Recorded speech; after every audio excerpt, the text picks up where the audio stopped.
நபி ஸல்லல்லாஹு அலைஹி வஸல்லம் இஷாவுக்கு பிறகு 8 ரக்காத்துக்கு மேல் தொழுவதில்லை. அப்படி இருக்க தராவி 20 ரக்காத்தும் கியாமுல் லைல் 8 ரக்காத்தும் சேர்த்து தொழலாமா அப்படின்னு கேக்குறாங்க. இங்க 8 ரக்காத்துக்கு மேல் தொழுவதில்லை அப்படின்னு யார் சொல்றது? உங்களுக்கு சொன்னது யாரு? அந்த ஹதீஸை தவறா விளங்கியதால அந்த கேள்வி வந்திருக்குது. ஆயிஷா ரலியல்லாஹு தஆலா அறிவிக்கக்கூடிய ஹதீஸ் வந்து புகாரி ஷரீஃப்ல இருக்குது. பெருமானார் ஸல்லல்லாஹு அலைஹி வஸல்லம் அவர்கள் ரமலானிலும் ரமலான் அல்லாத காலங்களிலும் 11 ரக்காத்துல அதிகமா தொழுவதில்லை. ரமலானிலும் ரமலான் அல்லாத காலங்களிலும். அது என்ன தொழுகை? 11 ரக்காத்து ரமலானிலும் ரமலான் அல்லாத காலங்களிலும் அப்படிங்கிறது வந்து அது தஹஜ்ஜுத் தொழுகை. ரமலானிலும் ரமலான் அல்லாத காலம் தொழுவது வந்து தஹஜ்ஜுத் தொழுகை. தஹஜ்ஜுத் தொழுகை ரசூலுல்லாஹ் அதிகமா 11 ரக்காத் தொழுவாங்க. 8 ரக்காத் தஹஜ்ஜுத், 3 ரக்காத் வித்ர், 11 ரக்காத் தொழுவாங்க. இதான் ரசூலுல்லாஹி ஸல்லல்லாஹு அலைஹி வஸல்லம் சுன்னத்து. தராவி என்பது ரமலானிலே மட்டும் ரசூலுல்லாஹி ஸல்லல்லாஹு அலைஹி வஸல்லம் ஸ்பெஷலாக தொழுத தொழுகை. அந்த தொழுகை 20 ரக்காத் தான். தராவி தொழுகை என்பது 20 ரக்காத் தான். சில பேர் அதுக்கு இதுக்கு வித்தியாசம் தெரியாம, தராவிக்கும் தஹஜ்ஜுதுக்கும் வித்தியாசம் தெரியாம ஆயிஷா ரலியல்லாஹு தஆலா இந்த ஹதீஸ் வச்சுக்கிட்டு பாத்தீங்களா பெருமானார் ஸல்லல்லாஹு அலைஹி வஸல்லம் 8 ரக்காத்துக்கு மேல தொழுதது இல்ல, அதனால நம்ம 8 ரக்காத் தொழுவோம் சுன்னத், 20 ரக்காத் பித்அத்.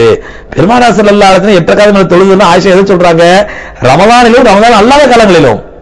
நீங்க ரமலான்ல இஷாவுக்கு பிறகு ஜமாத்தா ரசூலுல்லாஹ் தொழுறாங்களே, இந்த தொழுகை எத்தனை ரக்காத் தொழுதாங்க? ரமலானிலும் ரமலான் அல்லாத காலங்களில் 8 ரக்காத் தொழுதாங்கன்னா அது தஹஜ்ஜுத் தொழுகை 8 ரக்காத். ரசூலுல்லாஹி ஸல்லல்லாஹு அலைஹி வஸல்லம் 20 ரக்காத்துகள் தான். அதனால தான் பாத்தீங்கன்னா உலகத்துல எல்லா பள்ளிகளுமே இப்ப உருவானது. ஆனால் கண்மணி நாயகம் இதுக்கு ஒரே ஆதாரம். தராவி 20 ரக்காத் என்பதற்கு ஒரு மிகப்பெரிய வாழும் ஆதாரம் என்னன்னு சொன்னா, மஸ்ஜித் நபவியிலையும் காபத்துல்லாஹ்ல மட்டும் இன்னைக்கு பாத்தீங்கன்னா மஸ்ஜித் ஹரம்ல 2 ஹரமைன் ஷரீஃபைன்ல மட்டும் பாத்தீங்கன்னா 20 ரக்காத் நடக்குது. ஏன்னா சவுதியில மத்த பள்ளிகள கூட 8 ரக்காத் நடக்கும். ஆனா இந்த 2 ஹரமைன்ல மட்டும் 20 ரக்காத் நடக்க வேண்டிய அவசியம் என்ன?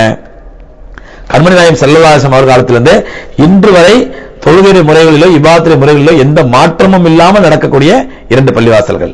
உதாரணத்துக்கு தஹஜ்ஜுத் பாங்க் சொல்றது, வேற எந்த பள்ளியா சவுதி தஹஜ்ஜுத் பாங்க் சொல்றாங்களா? மஸ்ஜிதுல் ஹரம்லயும் மதீனால மட்டும் சொல்றாங்க. ஏன்னா அது ரசூலுல்லாஹ்வுடைய சுன்னத்தை பின்பற்றுறதுக்காண்டி, அந்த ட்ரெடிஷன் ரசூலுல்லாஹ் காலத்துல இருக்கக்கூடிய மரபை விடக்கூடாதுங்கிறதுக்காக. அதே மாதிரி அந்த 20 ரக்காத்தும் ரசூலுல்லாஹி ஸல்லல்லாஹு அலைஹி காலத்திலே இருக்கக்கூடிய பள்ளிவாசலும் 2 பள்ளிவாசல் தான்.